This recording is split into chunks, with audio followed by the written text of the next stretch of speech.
औरंगे सलमा तेरी नालैन का खाका, एजाज मसीहा तेरी बिखरी हुई खुशबू, हुस्ने यज़े बैदा तेरी दहलीज की खैरात, कौनैन की सज धज तेरी आराइश गैसू। हमारे अगले मुकर्रर मेहमान जनाब मोहम्मद अवैस, जिनका ताल्लुक़ जामिया खुर्शीद रमज़ान से है।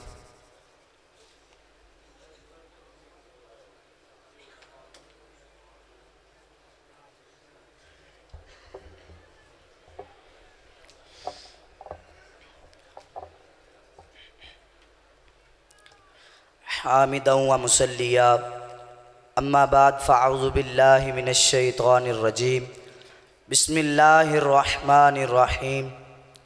लक़द कान लकुम फ़ी रसूलिल्लाहि उस्वतुन हसना। हो न ये फूल तो बुलबुल का तरन्नुम भी न हो, चमने दहर में कलियों का तबस्सुम भी न हो। ये न हो साकी तो फिर मैं भी न हो, खुम भी न हो, बज़्मे तौहीद भी दुनिया में ना हो, तुम भी ना हो। खैमाए इफलाक का इस्तादा इसी नाम से है, नब्ज़े हस्ती तपश आमादा इसी नाम से है।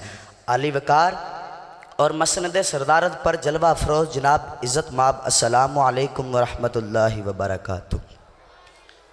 जनाब सद्र ताज रिसालत और खलात नबूवत से सरफराज होने के बाद रहमतल लिल आलमीन ख़ातमुन नबीय्यीन सल्लल्लाहु अलैहि वसल्लम ने एक ऐसे समाज व माशरा में ईमान और तौहीद का इनकलाब बपा कर दिया। आली वकार, जबकि वो माशरा जो गले गले तक शिरक व कुफर की दलदल में गिरफ्तार था, जलालत और जहालत का शिकार था, इंसानियत और शराफत मफकूद थी, हैवानियत और दरिंदगी का राज था, हर ताकतवर फ़िरौन बना हुआ था, कत्ल व गर्द गदी की वबा हर सू आम थी, ना इज़्ज़त महफूज, ना असमत महफूज, ना औरतों का कोई मकाम, ना गरीबों के लिए कोई पनाहगाह थी। शराब पानी की तरह बहाई जाती थी, रूए ज़मीन पर वहदानियत हक़ का कोई तसव्वुर ही ना था।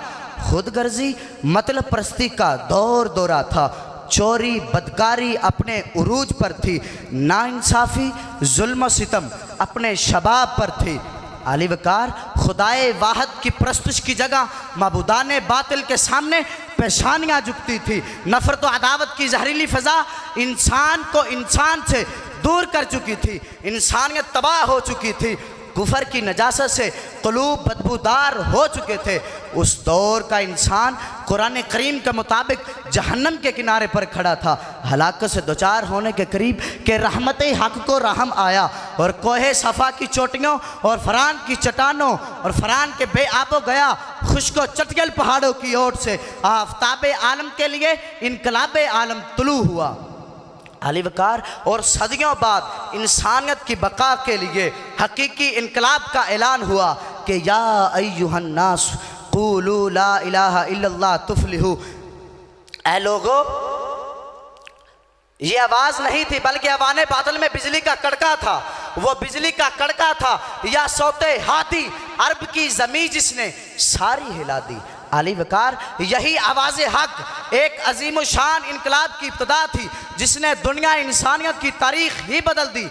यह ऐलान तौहीद के हयात नौ का पैगाम था जिसने मुर्दा दिल अरबों में ज़िंदगी की नई रूह फूकी और इनकलाब हक़ का नारा बुलंद किया कि कातिल आदिल बन गए, बुत प्रस्त बुत शिकन बन गए। सैकड़ों माबूदाने बातिल के सामने झुकने वाली पेशानियाँ खुदाए वाहिद के सामने सर निगू हो गई और औरतों को जानवरों से बदतर जाने वाले, सिला रहमी और कमज़ोरों पर सितम ढाने वाले, औरतों के महाफिज सिला रहमी के खूगर और कमज़ोरों का सहारा बन गए।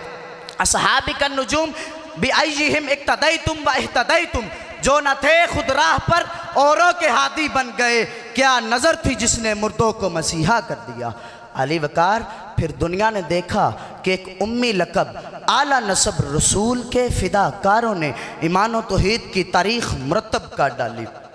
अली वकार, अदल इंसाफ के लाजवाल नकूश छोड़े, वहदत मसावात की लाफानी दास्तां रकम कर दी, फतूहात की अनोखी तारीख़ लिख दी, जहाँ बानियों हुक्मरानी के मिसाली उसूल मरतब किए, इफ़्तो पाक दामनी की दास्तानें छोड़ गए। वफादारी और फिदाकारी की इनकलाबी मिसालें कायम की। आलिवकार ऐसा इनकलाब दुनिया ने कब देखा था और कहाँ सुना था। उतर कर हिरा से सुए कौम आया, उतर कर हिरा से सुए कौम आया, साथ अपने एक नुस्खाए कीमिया लाया। अरब जिस पर करनों से था जहल छाया, अरब जिस पर करनों से था जहल छाया, पलट दी एक आन में बस उसकी काया। वसल्लम।